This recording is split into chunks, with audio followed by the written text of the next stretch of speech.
నమస్తే, welcome to reality check. ప్రస్తుతం మనతో పాటు ఉన్నారు హిందూ సంఘాల నాయకులు తురుగా శ్రీరామ్ గారు. సార్ నమస్తే అండి. సార్, ప్రస్తుతానికి బంగ్లాదేశ్లో జరుగుతున్న అతి దారుణమైన సంఘటన, ఇబ్బందికరమైన సంఘటన, బాధాకరమైన పరిస్థితి, హిందువుల ఊచకోత ఎలా చూడాలంటారు, ఎందుకంటారు? ఇస్లామిక్ రాజ్యాలు స్థాపించడంలో భాగంగా జరుగుతుంది. వాళ్ళు రాసుకున్న పుస్తకాల్లో అసలు అన్యమతస్థులు ఉండకూడదు అని చెప్పి వాళ్ళు పెట్టుకున్నారు. ఎవరైనా సరే ఈ విగ్రహారాధన చేసే వాళ్ళు ఉండకూడదని వాళ్ళ పుస్తకాలు రాసుకున్నారు. దానికి అనుగుణంగా వాళ్ళు మొదటి నుంచి కూడా ఆ ప్రయత్నాలు చేస్తుంటారు. ఇక్కడ కాదు, ఏ దేశంలో ఉన్నా కూడా వాళ్ళు ఇస్లామిక్ భావజాలం, ఛాందస భావజాలం గట్టిగా మాట్లాడి ఇస్లామిక్ ఛాందస భావజాలం ఉన్న వాళ్ళందరూ కూడా హిందువులు ఎక్కడ కనపడినా కూడా వాళ్ళని చంపేసేయాలని చెప్పి వాళ్ళ పుస్తకాలు రాసుకున్నారు కాబట్టి ఆ విధంగా చేస్తున్నారు. ఓకే. అండ్ మరీ ముఖ్యంగా ఇంత జరుగుతున్నా సరే మన దేశం నుంచి ఎలాంటి ఖండం లేదు, చూడట్లేదు. బాధాకరమైన విషయం, అన్ఫార్చునేట్లీ. ఖండం లేదని లేదండి. ఇప్పుడు రీచ్కి మొన్న ఢిల్లీలో చూసాం మనం, చాలా పెద్ద ఎత్తున ర్యాలీ చేశారు అక్కడ. బంగ్లాదేశ్ యొక్క అక్కడ వాళ్ళ ఆఫీస్ దగ్గరికి వెళ్ళి వాళ్ళ కార్యాలయం ఏదైతే ఉందో, బంగ్లాదేశ్ కార్యాలయం ఏదైతే ఉందో రాయబారి కార్యాలయం, అక్కడికి వెళ్ళి పెద్ద ఎత్తున ఉద్యమం చేశారు. సరే, ఆ ఉద్యమాన్ని గవర్నమెంట్ ఎడిగిరిగి అణచివేయాలి కాబట్టి కొంత పోలీసులతోటి కొంత అణచివేసే కార్యక్రమం, కొంత అరెస్ట్ చేసే కార్యక్రమం అవన్నీ చేశారు. అంతేకాకుండా మొత్తం విహెచ్పి వాళ్ళు ఇప్పుడు దేశవ్యాప్తంగా, హిందూ పరిషత్ దేశవ్యాప్తంగా కూడా ఈ ఉద్యమాన్ని తీసుకుంది. ఆ దేశవ్యాప్తంగా అనేక చోట్ల హిందువులు దీని మీద సమావేశాలు పెడుతున్నారు. మొత్తం దేశవ్యాప్తంగా ఉన్న హిందువులందరినీ కూడా దీని మీద జాగృతం చేసే కార్యక్రమాలు చేస్తున్నారు. అయితే దీంట్లో ఇంకా మీడియా పాత్ర కూడా చాలా ఎక్కువ ఉండాల్సిన అవసరం కూడా ఉంది. ఎందుకంటే ఇంకా ఎక్కువ మందికి ఇంకా దీని విషయం తెలియట్లా. ఎక్కడో ఏదో జరుగుతోందంట అని మాట్లాడుకుంటున్నారు తప్ప ఎంత తీవ్రంగా ఉన్నది అన్న విషయం అందరికీ తెలియకపోవడం కారణం ఏంటంటే, కొంచెం మన మీడియా కూడా స్థానికంగా ఉన్న రాజకీయాలకి ఇచ్చే ఇంపార్టెన్స్ ఇలాంటి ఇంటర్నేషనల్ అంశాలకి ఇవ్వవు. అది కూడా కాకుండా ఏంటంటే కొంచెం ఇందులో మతానికి సంబంధించిన విషయాలు ఇన్వాల్వ్ అయి ఉన్నాయి కాబట్టి ఇందులో ఎందుకు వచ్చి మనకి ఎందుకు వచ్చింది అన్నట్లాగా మీడియా వ్యవహరించే విధానం ఏదైతే దీనివల్ల ఏమవుతుందంటే, చాలా మంది హిందువులకి అక్కడ బంగ్లాదేశ్ లో ఉన్న హిందువులకి ఎంత అన్యాయం జరుగుతుందో తెలియట్లా. ఈవెన్ బంగ్లాదేశ్ ఎందుకు, అసలు మన దేశంలో ఉన్న ఈ వెస్ట్ బెంగాల్లో జరుగుతున్న విషయాలు చాలా వరకు తెలియదు. ఇంతకుముందు కాశ్మీర్ లో విషయాలు కూడా సినిమా తీసేటప్పుడు తెలియని పరిస్థితి మనకి. అట్లా అంటే మీడియా ఇంకొంచెం యాక్టివిజం ఉంటే కనుక ఇలాంటి విషయాల్లో అందరికీ తెలుస్తాయి. దీనివల్ల కొంచెం తక్కువ తెలుస్తోంది. అందులో మనందరం కుల రాజకీయాలు ఇలాంటి వాటిల్లో రెగ్యులర్ గా ఇన్వాల్వ్ అవుతూ ఉంటాం, వాటిలో మునిగి వెళ్తూ ఉంటాం కాబట్టి ఈ ఇంటర్నేషనల్ పాలిటిక్స్ ని పెద్దగా పట్టించుకునే వాళ్ళు కొంచెం తక్కువ ఉంటారు. కాబట్టి అవగాహన లేక కొద్దిగా దీని మీద ఇప్పుడు ఎవరైనా సరే, ఇప్పుడు రాజకీయ నాయకులు కూడా ఎలాంటి వాటి మీద రెస్పాండ్ అవుతారంటే, ప్రజల్లో వాళ్ళకి దీని మీద పబ్లిసిటీ వస్తుందంటే కనుక దాని మీద రెస్పాండ్ అవుతారు. అక్కడ బంగ్లాదేశ్ లో జరిగిందని ఏదో దాని మీద ఎవరో మాట్లాడారు అంటే దాని మీద ప్రజల నుంచి కూడా పెద్ద రెస్పాండ్ రాదనుకున్నప్పుడు వాళ్ళు కూడా పెద్ద మాట్లాడడానికి ఇంట్రెస్ట్ చూపించారు. రాజకీయ నాయకులు కూడా మీడియాలో కనబడడానికి ప్రయత్నం చేస్తారు.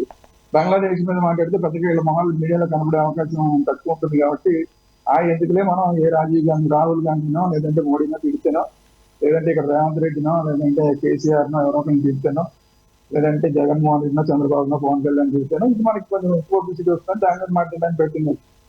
దీనివల్ల ఏమవుతుంది, అసలు విషయాలు అక్కడ బంగ్లాదేశ్ లో జరుగుతున్న దుర్మార్గం ఏదైతే ఉందో, హిందువుల్ని మొత్తం అక్కడ లేకుండా చేసే కార్యక్రమం, హిందువుల్ని అక్కడి నుంచి తరిమేసే కార్యక్రమం, ఒకవేళ ఉంటే కనుక చంపేసే కార్యక్రమం చాలా పెద్ద ఎత్తున చేస్తున్నారు. ఇది ఒక ఉద్యమ కార్యక్రమంగా పెట్టుకుని మరీ చేస్తున్నారు. ఎంత దారుణంగా చేస్తున్నారంటే బతికున్న వాళ్ళనే తగలబెట్టేస్తున్నారు. అది ఆ వ్యక్తులు, వాళ్ళు హిందువులు ఎవరైనా ఉండే వాళ్ళని, ఎవరైతే ఈ దుర్మార్గాలు చేసే రాడికల్ మూవ్మెంట్ లాంటివి చేసే భావజాలం ఉన్న వాళ్ళు ఎవరైతే ఉంటారో వాళ్ళకి స్వయంగా బంగ్లాదేశ్ లో పోలీసులు తీసుకెళ్లి అప్పచెప్తున్నారు. వాళ్ళు పట్టిస్తే వీళ్ళు తీసుకెళ్లి వాళ్ళని కొట్టడం, తన్నడం, చంపడం, ఆఖరికి వాళ్ళని బతికొండగానే ఇంకా కొన ఊపిరి ఉండగానే వేలాడ తీసి పెట్రోల్ పోసి తగలేయడం, ఇంత ఘోరాలు చేస్తున్నారు.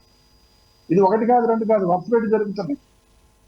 ఇళ్ళన్నీ కూడా కూల్చేస్తున్నారు, హిందువులు ఇళ్ళన్నీ కూల్చేస్తున్నారు. మనకేదో ఇలాంటి తగలబెట్టేయడాలు లాంటివి జరిగినప్పుడు కొద్దిగా మీడియాలో వస్తున్నాయి, కానీ రెగ్యులర్ గా ప్రతిరోజు కూడా హిందువుల ఇళ్ళని కూల్చేయడం, ఆఖరికి ఎలాగైపోయిందంటే వాళ్ళ దేశంలోనే ఉన్న ఒక హిందూ అయిన క్రికెటర్ని కూడా, క్రికెటర్స్ ఎవరైతే హిందువులు ఉంటారో వాళ్ళని కూడా గేలు చేయడం, వాళ్ళ ఇళ్ల మీద దాడులు చేయడం, వాళ్ళు మైదానాల్లో ఆడుతుంటే వాళ్ళ మీద బాటిల్స్ విసరడం, అంటే ఎంత వ్యతిరేకత. వాళ్ళ దేశం కోసం ఆడుతున్న వాళ్ళ మీద కూడా వాళ్ళు వ్యతిరేకత చూపిస్తున్నారంటే, కేవలం హిందూ అన్న ఉద్దేశంతో వ్యతిరేకత చూపిస్తున్నారంటే ఎంత ఆ భావజాలాన్ని అక్కడ ఉన్న రాజకీయ నాయకత్వం పెంచి పోషిస్తోంది. దీనికి మెయిన్ కారణకుడు యూనిస్. ఇప్పుడు ఎవరైతే ఇప్పుడు అక్కడ తాత్కాలికంగా అక్కడ లీడర్ గా ఉన్నాడో యూనిస్ అనేవాడు పూర్తి స్థాయిలో ఇలాంటి భావజాలం, హిందూ వ్యతిరేకత భావజాలం ఉన్నవాడు. ఆయన ఆ చైనా వాళ్ళు అప్పుడు అమెరికా వాళ్ళు కలిసి కూర్చోబెట్టి ఇప్పుడు ఈ రచ్చంతా చేయిస్తున్నారు. ఓ పక్క చైనా, ఓ పక్క అమెరికా, రెండు కూడా అతనికి సపోర్ట్ చేస్తున్నాయి. ఇంకో పక్క ఎదురికి పాకిస్తాన్ ఎలాగో ఉంటుంది. సో వీళ్ళందరికీ కావాల్సింది ఏంటంటే అక్కడ ఈ గొడవలు ఎంత ఎక్కువ జరుగుతూ ఉంటే అంత ఎక్కువ కాలం ఆ యూనిస్ అనేవాడు అక్కడ ఉండడానికి అవకాశం ఉంటుంది. ఆ పోస్ట్ లో తాత్కాలికంగా ఉన్నాడు కదా, ఆయన ఉద్దేశం ఏంటి, పర్మనెంట్ గా నేను ఉండిపోవాలని చెప్పి ఆయన బాధ. కానీ అక్కడ ఎలక్షన్లు పెట్టాల్సిన పరిస్థితి ఉంది. ఆ ఎలక్షన్లు పెడితే కనుక వేరే ఏదో ఒక పార్టీ వస్తుంది, ఈయనకంటే ఒక పార్టీ లేదు అక్కడ. వేరే ఏదో ఒక పార్టీ వస్తున్నా, ఏదో వేరే పార్టీ వస్తే కనుక ఈయన తాత్కాలిక అధ్యక్షుడిగా ఉన్న ఆయన తప్పుకోవాల్సిన పరిస్థితి వస్తుంది. సో అందుకని కావాలని గొడవలు సృష్టిస్తున్నారు. గొడవలు సృష్టించి ఎలక్షన్ జరగకుండా చూసే కార్యక్రమం చేస్తున్నారు. దీనికి వెనకాల పాకిస్తాన్ కుట్రలు, సరే చైనా కుట్రలు, ఇవన్నీ రకరకాలు ఉన్నాయి. ఇప్పుడు అక్కడ సార్ ఇప్పుడు జరుగుతుంది. ఇప్పుడు ఎంత జరుగుతున్నా ఎందుకు అంతర్జాతీయంగా ఒకలాంటి ప్రెషర్ తీసుకురాలేకపోతున్నారు? ఎక్కడ ఉంది లోపం? లోపం అంటే అందరూ ఇండియా మీద, ప్రపంచవ్యాప్తంగా కూడా ఇండియా మీద ఇప్పుడు తీవ్రమైన వ్యతిరేకతని కొన్ని దేశాలు వ్యక్తపరుస్తున్నాయి. అవేంటంటే ఒకటి చైనా, రెండు అమెరికా, వేరే మూడు పాకిస్తాన్ అనేది ఎలాగో మనకి ఎప్పుడు ఉండేది, దాని గురించి అది పట్టించుకోలేదు. అమెరికా, చైనా ఈ రెండు కూడా మనకి ఈ రోజున వ్యతిరేకంగా ఉండటం అనేది ఇప్పుడు మనకి చాలా పెద్ద డిసడ్వాంటేజ్. చైనానేమో మన ఏదో రకంగా ఆక్యుపై చేసుకోవాలి, అరుణాచల్ ప్రదేశ్ ఎప్పుడు మాదే అంటుంటుందో ఆ అరుణాచల్ ప్రదేశ్ ఆక్యుపై చేసుకోవడం ద్వారా ఇంకా ముందుకు వచ్చి పాకిస్తాన్ తోటి డైరెక్ట్ సంబంధాలు పెట్టుకోవాలని చెప్పి ఆ దేశం ప్రయత్నిస్తోంది. దానికోసం ఏంటంటే మన భారతదేశానికి చుట్టూతో ఉన్న అన్ని దేశాలకి కూడా అప్పులు ఇచ్చి, ఆ అప్పులు ఇవ్వడం ద్వారా వాళ్ళు ఎదురికి తీర్చలేని దేశాలకు అప్పులు ఇచ్చి అక్కడ వీళ్ళు నౌకాశ్రయాలు కొన్నింటిని ఆక్యుపై చేసుకుంటున్నారు చైనా వాళ్ళు. అక్కడ వీళ్ళ సైన్యాన్ని పెడుతున్నారు, లేదంటే ఏరోడ్రమ్స్ ఆక్యుపై చేసుకుంటున్నారు, అక్కడ వీళ్ళ సైన్యాన్ని పెడుతున్నారు. ఇట్లా చేస్తూ మొత్తం మనకి నేపాల్లో, పాకిస్తాన్ లో మనకి పక్కన ఏమున్నాయి, పాకిస్తాన్ ఒక పక్కన ఉంది, దాంట్లో ఇప్పుడు ఆల్రెడీ అక్కడ ఆక్యుపై చేసుకున్నారు. అక్కడ పాకిస్తాన్ లోనే చైనా వాళ్ళు ఆల్రెడీ ఉన్నారు అక్కడ. వాళ్ళు వెళ్ళి అక్కడ కొన్ని ప్రాజెక్టులు కూడా నిర్వహిస్తున్నారు. అలాగే నేపాల్, అలాగే శ్రీలంక, అలాగే బంగ్లాదేశ్. అంటే మన చుట్టూతో ఉన్న అన్ని దేశాల్లోనూ కూడా ఇప్పుడు చైనా పాగా వేసి ఈ రాజకీయం అంతా నడిపిస్తాం. దీనికి సపోర్ట్ ఇంటర్నేషనల్ గా అంటే పాకిస్తాన్ కు అనుకూలంగా ఉన్న ఈ అమెరికా మనకు కూడా వ్యతిరేకంగా ఉంది కాబట్టి, ప్రస్తుతం మనకి వ్యతిరేకంగా ఉంది కాబట్టి చూసి చూడనట్టు వ్యవహరిస్తుంది ఈ మొత్తం వ్యవహారం. సో అందువల్ల మిగతా అంతర్జాతీయ సమాజం అంతా కూడా మాట్లాడలేని పరిస్థితి. సో అందువల్ల ఇలాంటి పరిస్థితి ఏర్పడింది. అయినా కూడా మనం కావాలనుకుంటే 5 నిమిషాల్లో దీన్ని పరిష్కరించగలం. అదేంటంటే అంతర్జాతీయ సమాజాన్ని, అంతర్జాతీయ రాజకీయాన్ని దృష్టిలో ఉంచుకొని ముందుకు వెళ్తలేదు తప్ప, లేకపోతే కనుక ఈ బంగ్లాదేశ్ చరిత్ర ముగించేయాలంటే ఇండియాకి ఒక 20 నిమిషాలు పడుతుంది. అంటే ఇక్కడ ఈ బంగ్లాదేశ్ తాత్కాలిక అధ్యక్షుడు యూనిస్ గారు వెస్ట్ బెంగాల్, బీహార్తో కూడిన నార్త్ ఈస్ట్ ఈ స్టేట్స్ అన్ని కలుపుకుని బంగ్లాదేశ్ మ్యాప్ను పాకిస్తాన్కి పంపించారు. ఈ మ్యాప్ ఉద్దేశం ఏంటి? ఆయన ఏం చెప్పాలనుకుంటున్నారు? వాస్తవంగా బెంగాల్నే విడగొట్టి బంగ్లాదేశ్ చేశారు. మొత్తం అంతా అది బెంగాలే.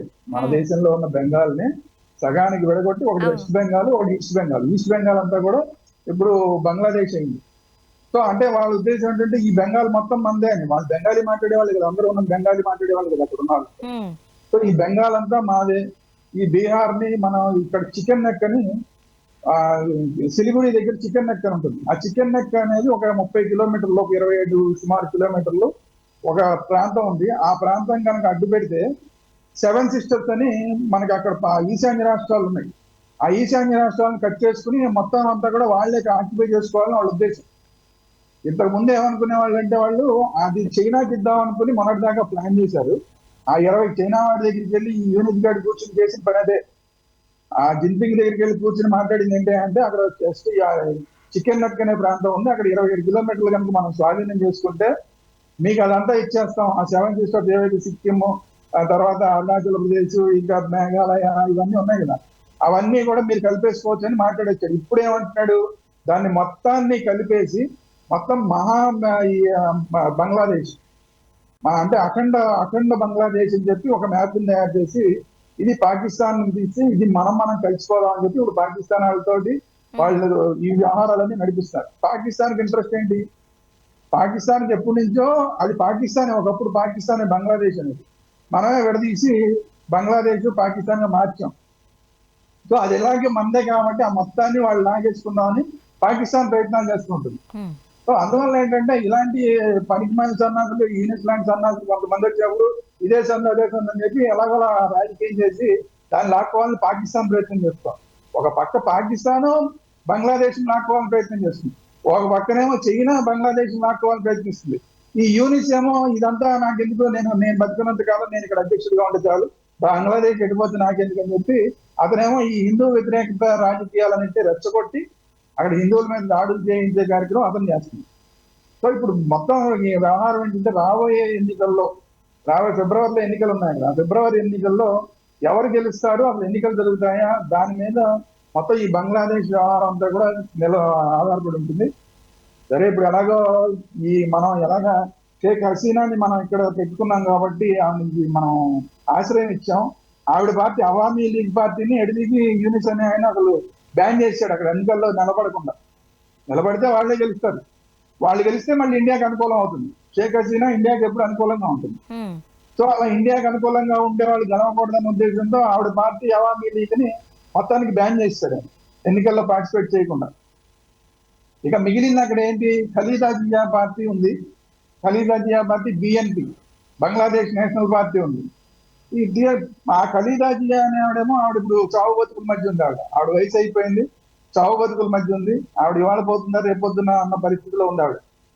సో అందుకని ఇప్పుడు సడన్ గా అంతర్జాతీయ రాజకీయాలు తెలిసిన ఆవిడ ఇప్పుడు ఏం చేశారంటే వాళ్ళ అబ్బాయిని తీసుకుని నిన్న దిగాడు. అతను 17 సంవత్సరాల నుంచి లండన్ లో ప్రవాసంలో బతుకుతున్నాడు. అతన్ని తీసుకొచ్చి ఇప్పుడు బంగ్లాదేశ్ లో తీసుకొచ్చారు. ఇప్పుడు అతను కాబోయే ప్రధాని అని ఇప్పుడు అంటున్నారు. అంటే రేపు ఫిబ్రవరిలో ఎన్నికలు జరిగితే ఎదురికి షేక్ హసీనా పార్టీ లేదు కాబట్టి షేక్ ఖలీదా జియా అనేమో ఆవిడేమో అసలు నడవలేని పరిస్థితిలో ఉంది, రాజకీయాలు చేయలేని పరిస్థితిలో ఉంది కాబట్టి ఇప్పుడు వాళ్ళ అబ్బాయి ప్రధానమంత్రి అయ్యే అవకాశం ఉంది అక్కడైతే. కాకపోతే ఇంకొక పెద్ద డిసడ్వాంటేజ్ ఏంటంటే జమాత్ ఇస్లామీ అని చెప్పి పాకిస్తాన్ అనుకూల పార్టీ అక్కడ ఉంది. వాళ్ళు పూర్తిగా పాకిస్తాన్ అనుకూలం, అసలు హిందువులు అనేవాడు ఉండకూడదు ఆ దేశంలో అని, కేవలం ఇస్లామిక్ రాజ్యం ఉండాలని భావించే వాళ్ళు ఉన్నారు. సో వాళ్ళు వీళ్ళకి మధ్య ఇప్పుడు తగ్గాపరిగా ఉంది. అయితే ఏంటంటే వీళ్ళిద్దరూ గతంలో కలిసి పనిచేశారు. ఈ ఖలీదా జియా పార్టీ, ఈ అవామీ లీగ్ పార్టీ, ఈ జమాత్ ఇస్లామీ పార్టీ, వీళ్ళందరూ కలిసి పనిచేశారు ఇంతకుముందు. అందువల్ల ఎవరిని నమ్మలేని పరిస్థితి. ఇప్పుడు ఈ బంగ్లాదేశ్ అల్లర్లకు సంబంధించి కూడా పాకిస్తాన్ ISI హ్యాండ్ ఉండే అవకాశాలు ఉన్నాయని కూడా గట్టిగానే వినిపిస్తోంది. ఛాన్సెస్ ఉన్నాయి, 100% ఉన్నాయి, దాంట్లో డౌట్ ఏమక్కర్లేదు. అసలు ఇప్పుడు అక్కడ కూర్చుని పాకిస్తాన్ లో పంతమాలిన ఒక అధ్యక్షుడు, సైన్యాధ్యక్షుడు ఉన్నాడు కదా, వాడి చరిత్ర చూస్తే వాళ్ళ నాన్నే పెద్ద టెర్రరిస్టు. ఆ టెర్రరిస్ట్ కొడుకుని ఇప్పుడు వీళ్ళు సైన్యంలోకి తీసుకొచ్చి, సైన్యానికి పెద్ద తేడా లేదు అండి, పాకిస్తాన్ లో సైన్యానికి టెర్రరిస్టులకి పెద్ద తేడా ఏమన్నా. ఒక టెర్రరిస్ట్ కొడుకు వచ్చి ఇప్పుడు నేను సైన్యాధ్యక్షుడు అన్నాడు. సైన్యాధ్యక్షుడు అయిన తర్వాత ఇప్పుడు 3 సైన్యాలకు కలిపి అధ్యక్షుడు, ఇప్పుడు మొత్తం అంతా నేనే అసలు ప్రధానమంత్రి, నా కింద ఆఫ్రాలని మాట్లాడుతున్నాడు. అలాంటి వాడిని తీసుకెళ్లి మన అమెరికా అధ్యక్షుడు ట్రంప్ ఏమో మన మీద ఉన్న కోపంతో అతని పక్కన కూర్చోబెట్టుకుని భోజనాలు చేస్తున్నాడు. సో ఇప్పుడు అమెరికా కొంచెం అనుకూలంగా ఉంది కాబట్టి ఇప్పుడు ఇదే సందేశం అని చెప్పి ISI ఇక్కడ ఆ కార్యక్రమాలు చేస్తుంది. అసలు వీళ్ళు ఎంత కార్యక్రమాలు చేశారంటే మోడీ గారిని తొలగించే కుట్రలు కూడా బంగ్లాదేశ్ నుంచి చేశారు. రష్యాలో మోడీ గారు ఉన్నప్పుడు, చైనాలో మోడీ గారు మన పర్యటన చేసినప్పుడు ఆయన చంపే కార్యక్రమం, దానికి మొత్తం అంతా స్కెచ్ అంతా ఈ బంగ్లాదేశ్ నుంచి చేశారు. అయితే రష్యా మనకు అనుకూలంగా ఉంది, మనకి ఇన్ఫర్మేషన్ ఇచ్చింది. మన వాళ్ళు వెళ్ళి మొత్తం అక్కడ బంగ్లాదేశ్ లోనే ఈ ప్లానింగ్ చేసిన వాళ్ళు ఎవరైతే ఉంటారో వాళ్ళని తప్ప లేపేశారు. అంటే ఎవరు లేపారు అనేది బయటికి అఫీషియల్ గా రాదనుకోండి, అజ్ఞాత వ్యక్తులు లేపేశారు. అంటే అక్కడి నుంచి ఎప్పుడు ISI ఎప్పుడు అక్కడి నుంచి చాలా తీవ్రంగా పనిచేస్తుంది. ISI చైనా 2 కలిసే పనిచేస్తున్నాయి. ఈ 2 కలిసి పనిచేస్తున్న వాటికి అమెరికా తోడయ్యేసరికి ఇప్పుడు వాళ్ళ ఇష్టారాజ్యంగా చూస్తున్నారు. అదే చెప్తున్నాను కదా, కాకపోతే ఏంటంటే సీరియస్ స్టెప్ ఎప్పుడు తీసుకుంటారు అనేది ఇంటర్నేషనల్ పాలిటిక్స్ మీద ఆధారపడి ఉంటుంది. ఇప్పుడు సో ఇంటర్నేషనల్ పాలిటిక్స్ సార్ ఇప్పుడు ఎంత జరుగుతున్నా ఇంటర్నేషనల్గా కూడా ఎలాంటి స్పందన లేదు. అమెరికా లాంటి దేశాలు అసలు స్పందించట్లేదు. అంటే అందరూ కలిపి ఇండియాని ఏమైనా ఒంటరిని చేస్తున్నారా, కావాలని వాంటెడ్లీ చేస్తున్నారా? 100% చేస్తున్నారు కదా, 100% అదే జరుగుతుంది. వాళ్ళు మాట్లాడట్లేదంటే ఏంటి, మా హిందువుల మీద దాడులు జరుగుతుంటే మాట్లాడట్లేదంటే వాళ్ళకి అనుకూలంగా ఉన్నారు. హిందువుల మీద ఎవరైతే దాడులు చేస్తున్నారో వాళ్ళకి అనుకూలంగా ఉన్నారు. ఎవరైతే భారతదేశంలో ఉన్న కొన్ని భాగాల్ని మా దేశంలో భాగాలు అని చెప్పి మ్యాపులు తయారు చేసి పంచుకుంటున్నారో, అయినా సరే ఇంటర్నేషనల్ గా చైనా కానీ అమెరికా కానీ ఎవరు మాట్లాడట్లేదంటే ఆ ఈ మ్యాపులు తయారు చేసి వాళ్ళకి వీళ్ళు అనుకూలంగా ఉన్నారని అర్థం. లేకపోతే ఖండించాలి కదా, తప్పు కదా, మీరు ఎందుకు అలా చేస్తారన్నారు కదా. సో అసలు వెనకుండి నడిపించేదే వీళ్ళు, వెనకుండి నడిపించేదే అమెరికా చైనా. సో అందువల్ల వాళ్ళు సైలెంట్ గా ఉండగా ఏం చేస్తారు, అదే ఇందాక చెప్తున్నా, అమెరికాకి చైనాకి వ్యతిరేకంగా ఇప్పుడు వెళ్ళడానికి ఎవరు సిద్ధంగా లేరు. అమెరికాకి ఇప్పుడు నాటో దేశాలు ఉన్నాయి, అవన్నీ అమెరికా తొత్తులు. అవన్నీ యూరోపియన్ దేశాలు, నాటో దేశాలు ఏవైతే ఉన్నాయో అవన్నీ అమెరికా తొత్తులు. వాళ్ళు ఏం మాట్లాడలేరు. అలాగే చైనానేమో మన చుట్టుపక్కల దేశాలన్నింటిలోనూ అందరికీ అప్పులు ఇచ్చి ఎవరు మాట్లాడకుండా చేసేసింది. ఇక మనకి నిలబడేది ఎవరయ్యా అంటే కేవలం రష్యా ఒకటే నిలబడుతుంది.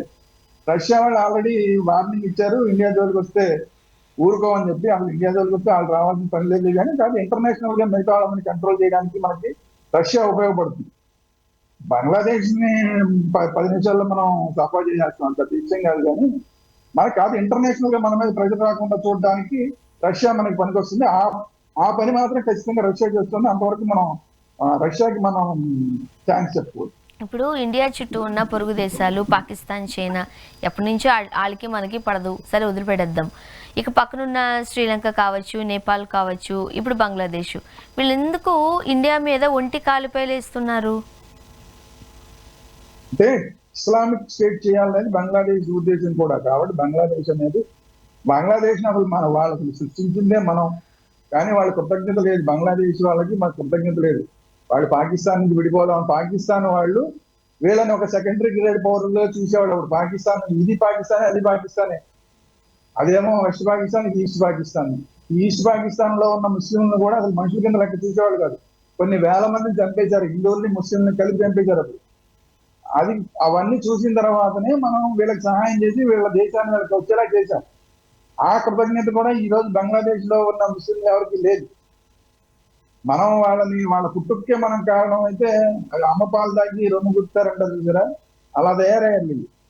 సో అందువల్ల ఇంకా శ్రీలంక అంటారా, శ్రీలంక కానీ నేపాల్ కానీ అవన్నీ కూడా వాళ్ళ అవసరాలు, వాళ్ళు చిన్న చిన్న కంట్రీస్, వాళ్ళ అవసరాలకి డబ్బులు కావాలి. ఆ డబ్బుల కోసం చైనా ఇస్తుంది. కాబట్టి ఆ చైనా బుట్టలో పడి మొన్నటిదాకా నేపాల్లో అంతా కూడా ఇస్లామిక్ అనుకూల వాళ్ళే పరిపాలన చేశారు. కానీ అందుకనే మొన్న జంజీ ఉద్యమం వచ్చింది కదా, జంజీ ఉద్యమం వచ్చిన తర్వాత నేపాల్లో మళ్ళీ హిందూ అనుకూల ప్రభుత్వాలు వచ్చినాయి అక్కడ. లేకపోతే అప్పటిదాకా చైనా అనుకూలంగానే ఉన్నారు వాళ్ళంతా చాలా కాలం. మొత్తం ఇప్పుడు మళ్ళీ హిందూ కంట్రీ చేయాలంటున్నారు. ప్రపంచంలో మొన్నటిదాకా ఉన్న ఏకైక హిందూ కంట్రీ నేపాల్. అలాంటి నేపాల్ ని మధ్యలో హిందూ కంట్రీ కాదని చెప్పి సెక్యులర్ అని చెప్పి చేసేసి దాన్ని కూడా ఇస్లామిక్ స్టేట్ గా మార్చేద్దామనే ప్రయత్నాలు జరిగినాయి. కానీ మొన్న జంజీ ఉద్యమం తర్వాత మళ్ళీ దీన్ని హిందూ స్టేట్ చేయాలని మళ్ళీ ఉద్యమం అందుకుని ఇప్పుడు మళ్ళీ కొంతవరకు మనకి నేపాల్ మనకు కొంచెం అనుకూలంగా ఉంది. అయితే ఏంటంటే నేపాల్ ద్వారా కూడా పాకిస్తాన్ మన మీద దాడులు చేసే కార్యక్రమం చేస్తుంది. ఇండియాలోకి టెర్రరిస్టులు అందరూ వచ్చేది కూడా నేపాల్ ద్వారానే ఎక్కువ మంది వస్తున్నారు. పాకిస్తాన్ నుంచి మనం చాలా టఫ్ గా ఉంటుంది, మన వాళ్ళందరూ సైనికులు అక్కడ ఉంటారు. కాబట్టి నేపాల్ కి మనకి బార్డర్ మనం మామూలుగా వెళ్ళి వచ్చేయచ్చు. మీరు నేను కూడా ఇటు నుంచి అటు టికెట్ తీసుకుని, బస్ టికెట్ తీసుకుని ఇటు నుంచి అటు వెళ్ళి వచ్చేయచ్చు. అందువల్ల అలాంటి చోట ఈజీగా ఉంటుంది. కాబట్టి పాకిస్తాన్ టెర్రరిస్టులు కూడా నేపాల్ లోంచి ఇండియాలోకి వస్తున్నారు. సో మొన్నటిదాకా దాన్ని కట్టడి చేయలేకపోయాం, చైనా అనుకూల ప్రభుత్వాలు ఉన్నాయి కాబట్టి కట్టడి చేయలేకపోయాం. ఇప్పుడు కట్టడి చేయగలుగుతున్నాం. సేమ్ శ్రీలంక కూడా అంతే. శ్రీలంక కూడా వాళ్ళ డబ్బు అవసరాల దృష్ట్యా వాళ్ళు అప్పులు తీసుకుని వాళ్ళు కొన్ని హార్బర్స్ వాళ్ళకి ఇచ్చారు, పోర్టులు వాళ్ళకి ఇచ్చారు చైనా వాళ్ళకి. ఇప్పుడు అవన్నీ వాళ్ళ ఆధీనంలో ఉంది. ఇప్పుడు వాళ్ళు కూడా కొంచెం మారుతున్నారు. ఎందుకంటే మోడీ గారు కూడా వాళ్ళకి కొంత డబ్బులు ఇచ్చిన తర్వాత, మన ఆహారం పంపించిన తర్వాత, ఇవన్నీ చేసిన తర్వాత వాళ్ళు కూడా తప్పు తెలుసుకున్నారు. అంటే ఇప్పుడున్న పరిస్థితులు మనం చూస్తుంటుంటే దౌత్య సంబంధాలు హెల్దీగా ఉంచడంలో, మెరుగుపరచుకోవడంలో మోదీ గవర్నమెంట్ ఏమైనా వెనుకబడింది అని అనుకోవచ్చా? మోదీ గవర్నమెంట్కి సంబంధించిన ఫెయిల్యూర్గా మనం అభివర్ణించవచ్చా? మోడీ గవర్నమెంట్ ఫెయిల్యూర్ అనే కన్నా కూడా ఇది హిందూ అనుకూల ప్రభుత్వం అన్న దాన్ని బట్టి మొత్తం ఇంటర్నేషనల్ గా రాజకీయాలన్నీ కూడా మారుతున్నాయి. ఏకైక ఇప్పుడు అఫీషియల్ గా కాకపోయినా కూడా అన్అఫీషియల్ గా ఉన్న హిందూ కంట్రీ, అతిపెద్ద కంట్రీ భారతదేశం. సో హిందూ అనుకూల ప్రభుత్వం ఇక్కడ ఉంది కాబట్టి హిందూ అనుకూల ప్రభుత్వానికి క్రిస్టియన్ అనుకూల ప్రభుత్వాలు వ్యతిరేకమే, ఇస్లాం అనుకూల ప్రభుత్వాలు వ్యతిరేకమే. అందువల్ల ప్రపంచంలో ఉన్న మిగతా దేశాలన్నీ కూడా అయితే ఇస్లామిక్ అనుకూల ప్రభుత్వాలు లేదంటే క్రిస్టియన్ అనుకూల ప్రభుత్వాలు. సో అందువల్ల క్రిస్టియన్లో లేకపోతే ముస్లింలోనే కదా మిగతా దేశాల్లో ఉన్న వాళ్ళంతా. సో వాళ్ళందరూ ఆటోమేటిక్ గా మనకి వ్యతిరేకంగా ఉంటారు. దానివల్ల ఇంటర్నేషనల్ గా ఎంత ప్రయత్నం చేసినా కూడా కొంతవరకు మనం సాధించగలుగుతాం తప్ప పూర్తి స్థాయిలో సాధించలేకపోతున్నాం. అది కాకుండా మనం విశ్వగురు అయ్యే ప్రయత్నాలు మనమే సొంతంగా చేయడం మొదలెట్టాం. మనమే సొంతంగా మేము మా మనీని మేము తీసుకొస్తాం, మీ అమెరికా డాలర్ని మేము పడగొడతాం అని జరిపి ఇంకా అమెరికాకి ఇంకా కోపం వస్తుంది. అందువల్ల ఏదో రకంగా ఇండియా డెవలప్ అవ్వకుండా చూడాలి. ఇండియా కనుక డెవలప్ అయితే కనుక అసలు అమెరికా డాలర్ పడిపోతుంది, వేరే మన రూపాయి మన ఇంటర్నేషనల్ మార్కెట్ లో ఇప్పుడు డాలర్ ప్లేస్ లోకి రావడానికి అవకాశం ఉంటుంది, లేదంటే కొత్త కరెన్సీ రావడానికి అవకాశం ఉంటుంది. ఏది జరిగినా కూడా అమెరికా అనేది కుప్పకూలిపోతుంది. సో అందువల్ల అది జరగకుండా ఉండడం కోసం ఇప్పుడు అమెరికా మనకు వ్యతిరేకంగా పనిచేస్తోంది. సో అమెరికా వ్యతిరేకంగా ఎప్పుడైతే ఉందో నాటో మనకు అనుకూలంగా వ్యతిరేకంగా ఉంటుంది. At the same time Pakistan China ఎప్పుడు మనకి వ్యతిరేకంగానే ఉంటాయి, మొదటి నుంచి కూడా మనకి వ్యతిరేకంగానే ఉంటాయి. సో అందువల్ల ఈ ఇంటర్నేషనల్ రాజకీయాల్లో కొంత మనం ఒంటరి అవడం వల్ల మనకి అలా కనపడుతోంది తప్ప ఇప్పుడు మోడీ గారు ఎక్కడికి వెళ్ళినా కూడా ఆయన ఏ దేశానికి వెళ్ళినా కూడా ఆ దేశ అత్యున్నత పురస్కారం ఇస్తున్నారు ఆయన. సో అందువల్ల ఆయన ఏదో తక్కువ అని మనం తక్కువ చేసి చూడాల్సిన పరిస్థితి లేదు. ఎన్నటిదాకా కావలించుకున్నవాడే కదా మోడీ గారిని, కావలించుకున్నవాడే కదా ట్రంప్. అసలు మోడీ అనే ఆయన నాకు అత్యంత సన్నిహిత మిత్రుడు అని చెప్పి మోడీ కుర్చీని లాగి అలా కూర్చోబెట్టి దగ్గరుండి జాగ్రత్తగా మోడీ గారి కుర్చీ పట్టుకుని జాగ్రత్తగా కూర్చోబెట్టిన మనిషి కదా.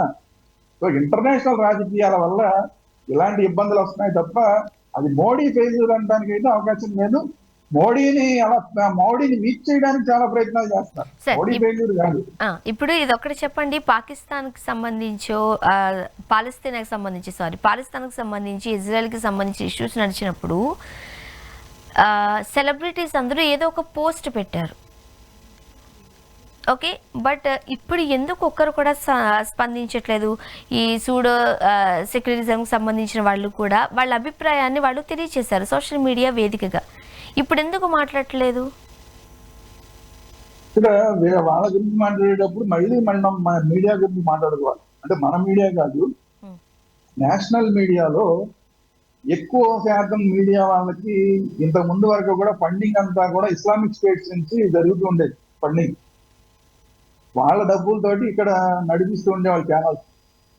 సో అందువల్ల ఏంటంటే అలాంటి వాళ్ళు పెంచిపోయించిన వాళ్ళే ఈ సూడో సెక్యులర్స్ ఉంటారు, మేధావులు, మేధావులని చెప్పుకునే ఈ సూడో సెక్యులర్లు. వీళ్ళందరూ కూడా కొంతమంది మేము అవార్డు వాపసి గ్యాంగులు, వీళ్ళందరూ కూడా ఇస్లాం అనుకూలం లేదంటే మొత్తానికి ఓవరాల్ గా హిందూ వ్యతిరేకం. వీళ్ళందరూ హిందూ వ్యతిరేకం ఎందుకంటే వీళ్ళ మొహాలు అలాగైతేనే మీడియాలో కనపడుతుంటాయి కాబట్టి అలా తయారయ్యారు కొంతమంది. వాళ్ళని పెంచి పోషించారు. వాళ్ళకి ఇస్లామిక్ స్టేట్స్ నుంచి, క్రిస్టియన్ స్టేట్స్ నుంచి వాళ్ళకి ఫండింగ్ జరిగింది. అలాంటి వాళ్ళందరూ కూడా వాళ్ళు ఇప్పుడు ఇస్లామిక్ పాలస్తీనాలో ఏదో జరిగిందంటే మాట్లాడతారు తప్ప బంగ్లాదేశ్ లో హిందువులకి ఏదో జరిగిందంటే మాట్లాడరు. ఇప్పుడు ఇజ్రాయెల్లో 1500 మందిని పాలస్తీనా ఉగ్రవాదులు తీసుకెళ్లిపోయి చంపేయడమా లేదంటే బందీలుగా పట్టుకోవడం చేశారు. కానీ దాని మీద ఒక్కరు మాట్లాడరు. కానీ పాలస్తీనాలో చిన్నపిల్లలు చనిపోతున్నారు, ఇంకోళ్ళు ఎవరో చనిపోతున్నారు అని చెప్పి దాని మీద పెద్ద ఉద్యమాలు చేస్తారు. అది కూడా ఎక్కడ చేస్తారు? ఇండియాలో చేస్తారు. వీళ్ళందరూ ఎవరు? చైనా అనుకూల వాళ్ళు. వీళ్ళంతా చైనా అనుకూలంగా తయారైన బ్యాచ్. చూద్దాం సార్ మరి ఏం జరగబోతుంది ఏంటి అనేది. థ్యాంక్ యూ సో మచ్ అండి, మీ అభిప్రాయాలు పంచుకున్నారు. Thank you. ఇది వాళ్ళ రియాలిటీ చెక్. Stay tune.